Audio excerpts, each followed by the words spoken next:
खुलुमबाय स्टुडियोआव आं उदांस्रि मुसाहारि बीटीसीनि मावफुं सोद्रोमाफोरनि समायखिरा लानाय हाबाफारिया जानानै थांबाय। दिनै बीटीसीनि मावफुं सोद्रोमाफोरा समायखिरा लाबाय।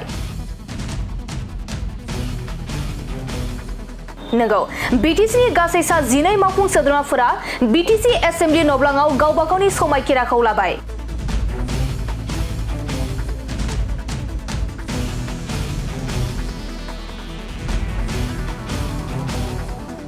मख'नो गोनांदि जानानै थांनाय बीटीसी बिसायख'थियाव हाग्रामा महिलारि दैदेननाय बीपीएफ दोलोआ गासै मोन 29 मासि लानानै देरहासार जानो हानानै बीटीसीखौ दखल खालामनो हाबाय आरो बीटीसीनि गाहाय खुंगिरि महरै हाग्रामा महिलारि लोगोसे लेङाइ गाहाय खुंगिरि महरै रिहन दैमारि बिथांमोना समायखिरा लानाय हाबाफारियाबो जानानै थांबाय। बेजों लोगोसेनो बीटीसीनि मावफुं सोद्रोमाफोरनि मुं फारिलाइखौ फोसावनानै होनानै बिथांमोननो गुबुन गुबुन बिफानाव मासि राननानै होबाय आरो दिनै बीटीसीनि गासै सा 12 मावफुं सोद्रोमाफोरा समायखिराखौ लाबाय। बे समायखिरा लानाय हाबाफारियाव बीटीसीनि गाहाय मावफुं सोद्रोमा हाग्रामा महिलारि, बीटीसीनि लेङाइ गाहाय मावफुं सोद्रोमा रिहन दैमारि, बीटीसी आयेन बुंथिगिरि त्रिदीप दैमारि, आसामनि मन्त्रि जयन्त मल्ला बरुवा, आसाम रायजोनि एडिशनेल चीफ सेक्रेटारि मुकेश चन्द्र साहू आरो बीटीसीनि गुबुन गुबुन बिबानाव थानाय सोद्रोमाफोरा बाहागो लादों।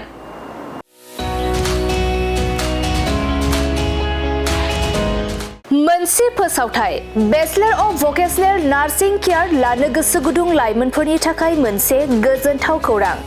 बाक्सा जिल्लानि सिङाव थानाय बरमायाव rural institute of health science group of vocational nursing एडुकेशनाव बेचलर अफ भकेशनेल नार्सिं केयारनि थाखाय मुं थिसननाय एबा एडमिशना सोलिगासिनो दं।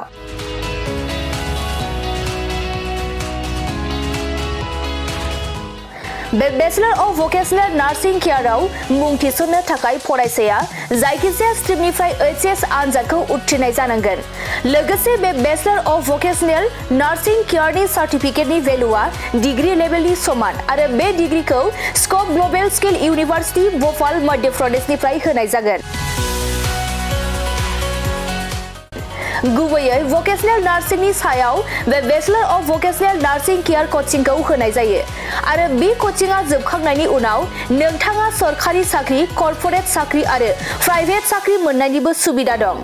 बेनि अनगायैबो बे कचिंआ जोबखांनायनि उनाव प्लेसमेन्ट साख्रिनिबो सुबिदाखौ नोंथाङा मोननो हागोन। बेनिखायनो जाय बिथांमोना बे bachelor of vocational nursing care कर्सखौ खालामनो गोसो थाबैनो नैबे 8723035865 जानबुं नम्बराव सुराद लानानै गावनि मुंखौ थिसननो हागोन।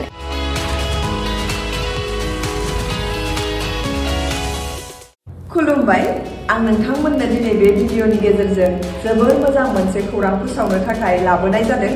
जोंनि बाक्सा जिल्लानि सिङाव थानाय बरमायाव rural institute of health science group of vocational nursing एडुकेशनाव bachelor of vocational in nursing केयारनि एडमिशना सोलिगासिनो दङ आरो बेयाव एडमिशन लानो थाखाय स्टुडेन्टआ जायखिजाया स्ट्रिमनिफ्रायनो 12 पास जानाय जानांगोन आरो बेनि सार्टिफिकेटनि भेलुआ ग्रेजुवेट लेभेल एबा डिग्री लेभेलनि समान आरो बे डिग्रीखौ scope global skill university Bhopal Madhya प्रदेशनिफ्राय होनाय जागोन।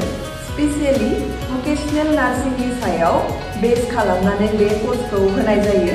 कर्स कमप्लिट जाखांनायनि उनाव गभर्नमेन्ट जब, कर्परेट जब आरो प्राइभेट जबजों लोगोसे फार्दार मास्टार डिग्री खालामनो गोसोब्ला खालामनोबो हायो आरो बेयाव कर्स कमप्लिट जाखांनायनि उनाव प्लेसमेन्ट जबनिबो सुबिदा दङ।